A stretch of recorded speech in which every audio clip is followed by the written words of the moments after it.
Hello Git aspirants. आज हम इस वीडियो में पढ़ने वाले हैं शिफ्ट रिड्यूस पार्सर के बारे में। Let's start. Shift reduce parser क्या है? Shift reduce parser is bottom up parser method to parse string from bottom to top. जैसे कि मैंने आपको पहले भी बताया है, टॉप डाउन पार्सर में हम किसी भी स्ट्रिंग को पार्स करते थे वो टॉप टू बॉटम के साइड करते थे। बॉटम अप पार्सर में हम किसी भी स्ट्रिंग को बॉटम टू टॉप पार्स करते हैं। Okay, shift reduce parser bottom up parser का टाइप है, इसीलिए हम यहाँ पे bottom up parser method use कर रहे हैं किसी भी स्ट्रिंग को पार्स करने के लिए शिफ्ट रिड्यूस पार्सर के अंदर। सेकंड क्या है कि in shift reduce parser we need two data structure, हमें दो डेटा स्ट्रक्चर की ज़रूरत होती है शिफ्ट रिड्यूस पार्सर के अंदर। पहला है स्टैक, दूसरा है आपका इनपुट बफर। ओके, अब यहाँ से जान लेते हैं कि स्टैक और इनपुट बफर क्या होता है। स्टैक आपका क्या होता है? यहाँ से हम ये जान लेते हैं कि स्टैक और इनपुट बफर आपका क्या होता है। स्टैक को हम राइट सेंट्रल फॉर्म भी कहते हैं। कहीं पे अगर आपको लिखा हुआ मिल जाए राइट सेंट्रल फॉर्म तो उसको समझ जाइएगा आप स्टैक की बात हो रही है वहाँ पे। Stack is use to hold the symbol of any string और टेक्स्ट और सेंटेंस। सिंपल सी बात है, स्टैक का हम क्यों यूज़ करते हैं? स्टैक आपको कुछ इस तरीके का दिखता है, तो यहाँ पे हम जो भी आपकी स्ट्रिंग और सेंटेंस है उसके सिंबल को स्टोर कराने के लिए करते हैं। सपोज ABC लिखा हुआ है तो स्टैक में हम क्या डालते हैं? ABC। इस टाइप से हम क्या करते हैं? वैल्यूज़ को फिल करते हैं। ठीक है, it is used to store or hold viable prefix of string or text at the top of the stack। वही चीज़ यहाँ पे लिखा है, स्ट्रिंग के वायबल प्रीफिक्स को स्टोर करने के लिए। ठीक है, eight the top of the stack. I hope यहाँ से आपको समझ में आ गया होगा। फिर सेकेंड है आपका input buffer. It is use to hold the text और स्ट्रिंग और sentence that to be passed. फिर इनपुट बफर क्या करता है? इनपुट बफर सिंपली आपका इस टाइप का दिया हुआ होता है इनपुट बफर।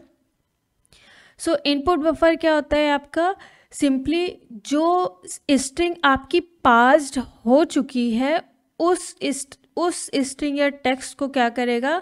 वो यूज़ करेगा होल्ड करने के लिए। ठीक है, और कोई भी स्ट्रिंग कब पार्स होती है? जब इनपुट बफर और स्टैक बफर की वैल्यू सेम हो जाती है या मैच कर जाती है, तो फिर वो उस वैल्यू को क्या कर देती है? वो फिर टेक्स्ट या स्ट्रिंग आपकी क्या हो जाती है? पास हो जाती है। ठीक है,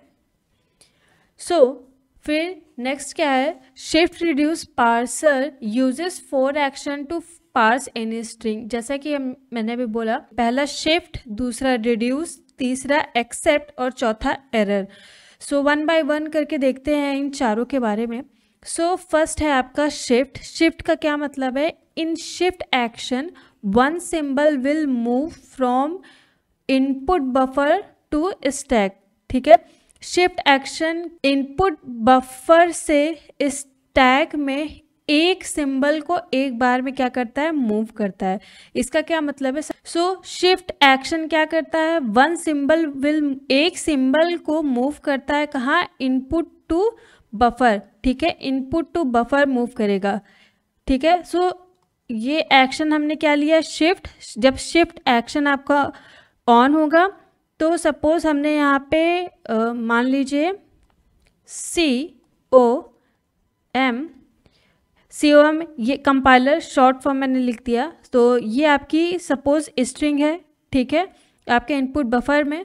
जब हम शिफ्ट एक्शन परफॉर्म करेंगे तो फिर क्या होगा? जो C है वो आपका मूव कर जाएगा कहाँ पे? स्टैक में। जो यहाँ पे सेकेंड ऑप्शन, सेकेंड स्टेप क्या हो जाएगा? जब शिफ्ट एक्शन आपने परफॉर्म किया, इनपुट बफर से C क्या करेगा?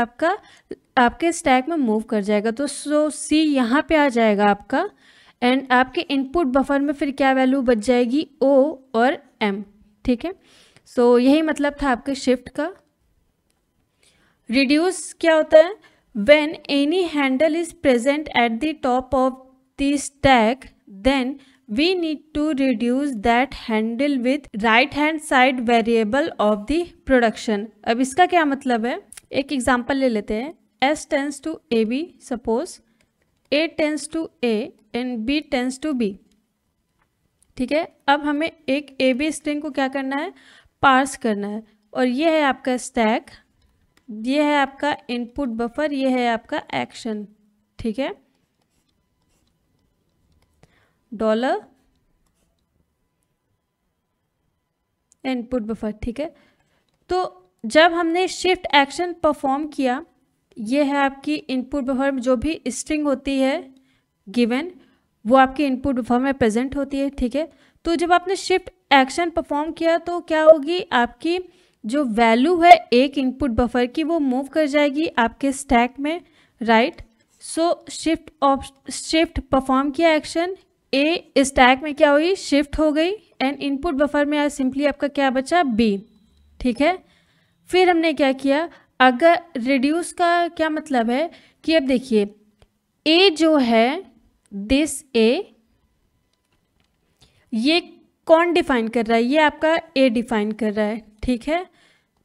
तो यहाँ से अगर हम रिड्यूस करना चाहें ए को कैपिटल ए में, सो रिड्यूस ए टू ए, तो स्टैक के अंदर यहाँ पे जो वैल्यू है ए से डिफाइन हो रही है, तो हमने इसको क्या कर दिया, रिड्यूस कर दिया। सो हम यहाँ पे सिंपली क्या लिख देंगे, ए। तो वही चीज़ यहाँ पे लिखा है, व्हेन एनी हैंडल और सिंपली रिड्यूस, ठीक है। हैंडल को हम लोग सिंपली रिड्यूस भी कहते हैं। So when any handle is present at the top of the stack, ठीक है, then we need to reduce that handle with left hand side variable of the production। ये आपका प्रोडक्शन कहलाता है एंड ये आपका वेरिएबल कहलाता है, ठीक है। तो कहीं भी अगर आपके स्टैक में रिड्यूस या हैंडल प्रेजेंट हो, तो जैसे ये था ए से आपका क्या हो रहा था, आपका प्रोडक्शन जो है प्रोड्यूस हो रहा था आपकी लेफ्ट हैंड साइड वैल्यू से या वेरिएबल से, तो सिंपली उसको क्या कर देना है, आपको रिड्यूस कर देना है, मतलब चेंज कर देना है आपके लेफ्ट हैंड साइड वाले वेरिएबल से। तो हमने सिंपली वही कर दिया। तो आई होप आपको समझ में आ गया होगा कि रिड्यूस क्या है। फिर एक्सेप्ट क्या है, when in the stack starting symbol of the grammar is present and the input buffer is empty, then only shift reduce parser will perform except action।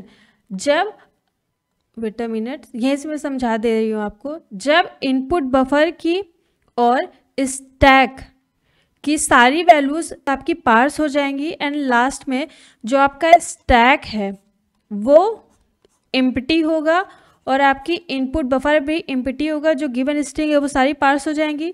तो स्टैक और आपका इनपुट बफर जब empty होगा तभी आपका accept action क्या होगा, perform होगा। वही चीज़ यहाँ पे आपकी लिखी हुई है, ठीक है।